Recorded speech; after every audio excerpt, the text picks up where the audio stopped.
இந்திய பங்குச்சந்தைகள் 3 நாட்கள் தொடர் ஏற்றம் கண்ட நிலையில் முதலீட்டாளர்களின் பங்கு மதிப்பு 28,65,000 கோடி ரூபாய் உயர்ந்திருப்பதாக புள்ளி விவரங்கள் தெரிவிக்கின்றன. இந்திய பங்குச்சந்தைகள் 3 நாட்கள் தொடர் ஏற்றம் கண்ட நிலையில் முதலீட்டாளர்களின் பங்கு மதிப்பு 28,65,000 கோடி ரூபாய் உயர்ந்திருப்பதாக புள்ளி விவரங்கள் தெரிவிக்கின்றன. மும்பை பங்குச்சந்தையின் சென்செக்ஸ் 3 நாட்களில் 4,614 புள்ளிகள் ஏற்றம் கண்டு இதுவரை இல்லாத உச்சத்தில் நிறைவடைந்தது. ஜூன் 4ஆம் தேதி பங்குச்சந்தைகள் வீழ்ச்சியடைந்ததால் முதலீட்டாளர்களின் பங்கு மதிப்பு 31 லட்சம் கோடி ரூபாய் சரிந்தது. இந்நிலையில் அடுத்து வந்த 3 நாட்கள் தொடர் ஏற்றத்தில் பங்குச்சந்தைகள் சரிவு முழுவதையும் ஈடு செய்து புதிய உச்சத்தை தொட்டன. இதனால் முதலீட்டாளர்களின் பங்கு மதிப்பு 28,65,000 கோடி ரூபாய் அளவிற்கு உயர்ந்தது.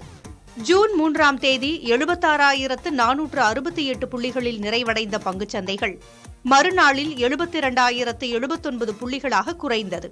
மும்பை பங்குச்சந்தை அன்றைய தினம் 4,389 புள்ளிகள் சரிந்தது. அடுத்து வந்த 3 நாட்களில் சென்செக்ஸ் 4,614 புள்ளிகள் ஏற்றம் கண்டது.